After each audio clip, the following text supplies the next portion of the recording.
Hello semua, nama aku Biarlah Rahsia. Aku berasal dari Sabah tapi kini merantau mencari rezeki di Selangor. Cerita yang aku nak sampaikan ni sebenarnya agak berat untuk diluahkan sebab ia melibatkan rahsia keluarga aku sendiri. Tapi cukuplah korang tahu siapa aku sebagai perantau yang pernah melalui detik menyeramkan ini. Kejadian ni berlaku masa cuti Christmas, Disember 2025. Alang-alang dapat cuti panjang 10 hari, aku pun merancang untuk balik ke kampung halaman.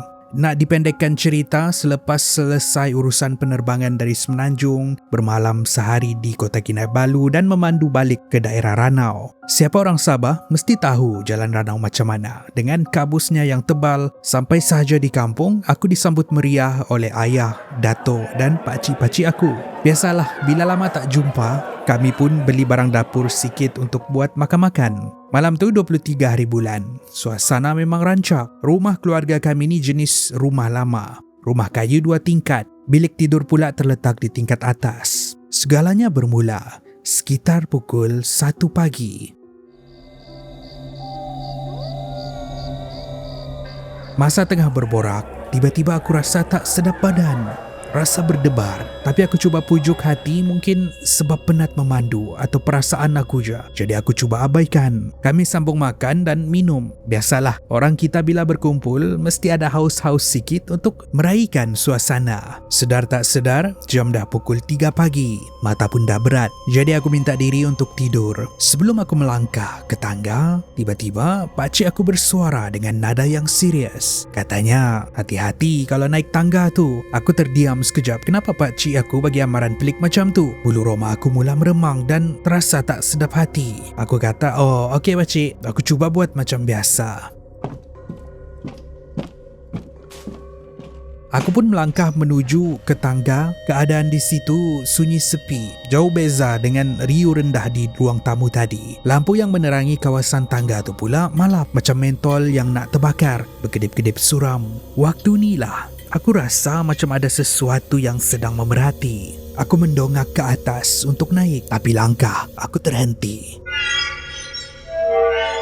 Aku terlihat ada susuk tubuh berdiri kaku di tengah-tengah tangga.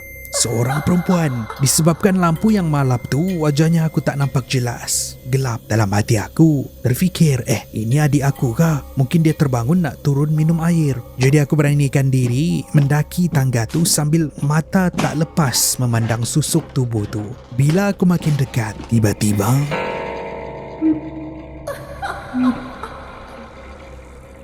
benda tu mendongak. Itu bukan adik aku. Benda tu ketawa. Bukan ketawa manusia tetapi nyaring yang memecah kesunyian. Nilai panjang macam pontianak. Serentak dengan tu tubuhnya melayang terbang ke udara. Kainnya berkibar tanpa angin sebelum lenyap di dalam kegelapan. Darah aku terus menyirap naik ke kepala. Tanpa berfikir panjang, aku lari pecut masuk ke dalam bilik tidur dan hempas pintu. Aku kunci pintu sekuat hati. Masa tu tangan menggigil, tak dapat dikawal. Aku ingatkan dah selamat. Aku dengar bunyi dari luar. Bunyi sesuatu yang sedang menaiki tangga perlahan-lahan menuju ke bilik aku dan berhenti betul-betul di depan pintu bilik sebelum aku mendengar ketukan di pintu. Pintu tu diketuk berkali-kali, ibarat dia mahu masuk ke dalam. Aku tak berani bersuara. Aku tarik selimut, bungkus satu badan macam kepompong dan mula berdoa. Akhirnya, aku terlena sebab terlalu letih menahan takut. Keesokannya aku bangun dengan kepala yang sangat berat, badan pula panas, menggigil. Aku demam serta-merta. Masa aku demam ni barulah pakcik aku buka mulut. Katanya, apa yang aku jumpa semalam tu bukanlah benda yang tersesat, tetapi itu adalah saka penjaga rumah atau aku.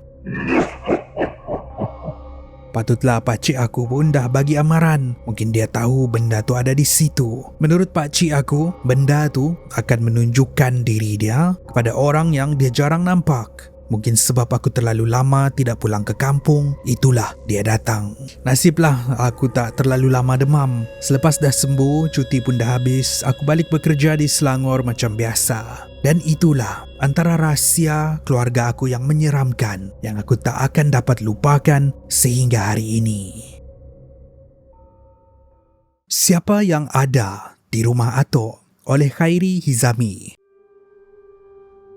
Nama aku Jamal, bukan nama sebenar. Sebenarnya aku rasa agak aneh nak kongsikan cerita ni sebab aku dan keluarga baru sahaja tinggalkan rumah arwah Atok. Kenapa kami tergesa-gesa keluar dari rumah tu? Ini sebabnya.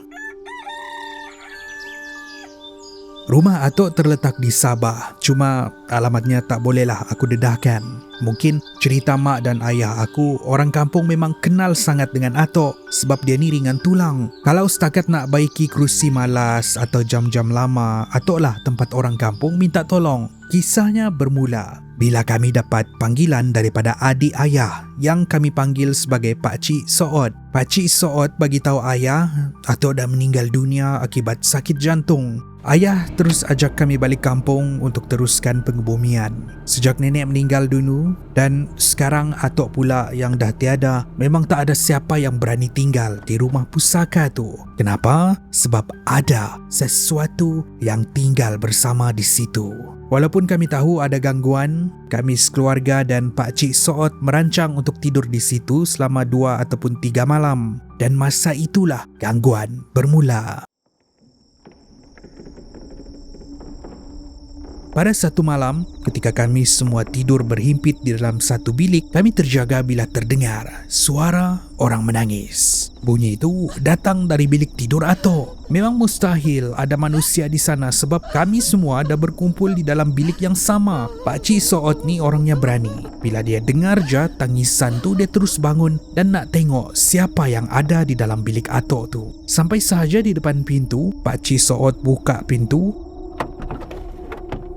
dan bilik tu kosong, tiada sesiapa. Apa yang pelik, ada daun kasturi bertaburan di atas katil Atok. Pakcik Soot terus bersuara, seolah-olah bercakap dengan sesuatu yang kami tak nampak. Katanya, tuan punya tanah ni baru je meninggal. Pulanglah kau ke tempat asal kau. Sebaik saja Pakcik Soot cakap macam tu, tiba-tiba terasa satu angin yang sangat kuat menderu keluar dari bilik Atok. Disebabkan kejadian seram tu, keesokan harinya kami terus kemas dan balik ke rumah. Masa tu fikiran aku masih tertanya-tanya, benda apa sebenarnya yang menangis di dalam bilik tu?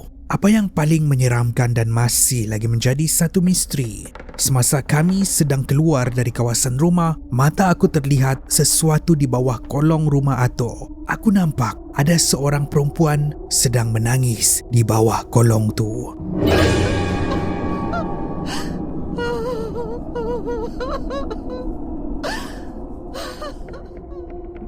Sampai sekarang aku masih pelik dan tertanya-tanya, kenapa ada perempuan tu di bawah kolong? Adakah dia yang menangis di dalam bilik Atok?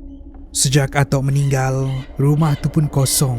Tak ada siapa yang berani tinggal di situ. Aku dan adik-beradik tak tahu misteri tentang rumah tu. Mungkin ayah dan adik-beradik dia tahu. Satu hari nanti aku akan korek cerita dan mungkin kongsikan kepada korang semua diceritakan. Sejak nenek meninggal, sekarang rumah ni kosong. Tapi, siapa perempuan yang ada di dalam rumah ni? Kalau boleh, aku nak elak shift lewat petang. Kenapa? Sebab kalau petang mesti dia akan datang.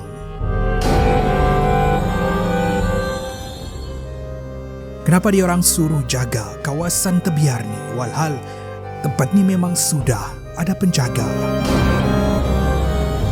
Aku kalau lalu dekat bangunan kosong tu, mesti ada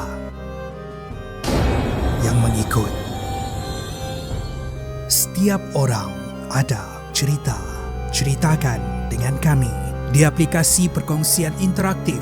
Ceritakan boleh dimuat turun di Google Play dan App Store. Ceritakan, kongsi, baca dan undi.